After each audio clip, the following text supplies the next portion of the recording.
বুঝছেন বলা দিয়ে আছে সকলেই কাদিয়ানিরা কাফের, এটা চূড়ান্ত পর্যায়ে যারা কাদিয়ানি তারা আমাদের মুসলমান না, তারা হলো বেঈমান। হিন্দুদের দেশের মধ্যে বসবাস করে মুসলমান বাধা দেয় না, ইহুদিরা বসবাস করে মুসলমান বাধা দেয় না, খ্রিস্টান বসবাস করে মুসলমান বাধা দেয় না, বৌদ্ধ বসবাস করে মুসলমান বাধা দেয় না। আমরা বলতে চাই কাদিয়ানিরা মুসলমান নাম নিয়া, আহমদিয়া মুসলিম জামাত নাম নিয়ে এই দেশের মধ্যে থাকতে পারবে না। আমরা সংসদে আইন চাই কাদিয়ানীদেরকেও হিন্দুদের মতো খ্রিস্টানদের মতো আলাদা ধর্ম করে দেওয়া সকলে রাজি আছেন ইনশাআল্লাহ। সকলে বলে আল্লাহু আকবার। আল্লাহ এই আইন আপনি সংসদে বাস্তবায়ন করে দেন, সকলে বলে আমিন। আমিন। আর ইসলামের হুকুমত কতটা দরকার এত হুকুমত দিয়ে পাইতেছে। আলেমরা তো উম্মতের কল্যাণ চায়, আলেমরা তো ওমরের আদর্শ নিয়ে আপনার বাড়িতে পিঠের মধ্যে মাছ ভাত দিয়ে বাড়িতে দিতে চায়। আর আলেমদেরকে সমর্থন দেয় না। একটা আলেম ধরা গেলে বলি বেটা বলছেন ভালো হয়েছে, এক বড় দেখা নাউজুবিল্লাহি জানে আলেম বলেন আপনি এক নবী ওয়ারিস, এই আপনি আলেমকে কি মনে করতেছেন?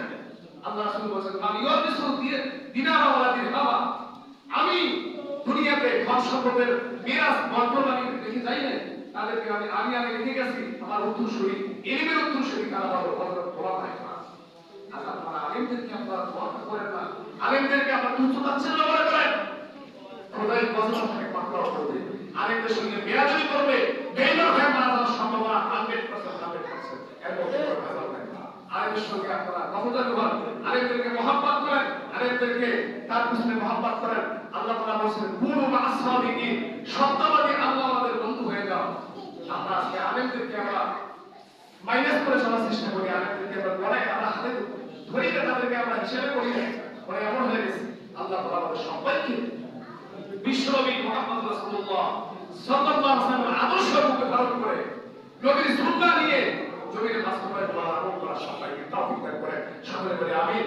ইনশাআল্লাহ আগামী জুমায় বাইতুল মুকাদ্দাস স্মরণ আছে তো, এবার আর কোনো অন্য দিকে আলোচনা যাবে না। বাইতুল মুকাদ্দাস থেকে এখন আল্লাহ পাকে প্রথম আসমান, দ্বিতীয় আসমান, তৃতীয় আসমান, চতুর্থ আসমান, পঞ্চম আসমান, ষষ্ঠ আসমান, সপ্তম আসমান, এই আসমানে যাইতে কয়জন নবীর সঙ্গে দেখা হয়েছে, কি কি কথা হয়েছে, উম্মতের জন্য কি করছেন, সিদরাতুল মুনতাহা পাড়ি দিয়া আল্লাহর সঙ্গে সরাসরি সাক্ষাৎ করে কথা বলছেন, সেখানে উম্মতের জন্য কত ওয়াক্ত নামাজ ফরজ ছিল, এরপরে কত ওয়াক্ত আসছে, এবং জাহান্নামে নবী কি কি শাস্তি দেখছে, এই শাস্তির বিবরণ সহ আমি আলোচনা করার চেষ্টা করব।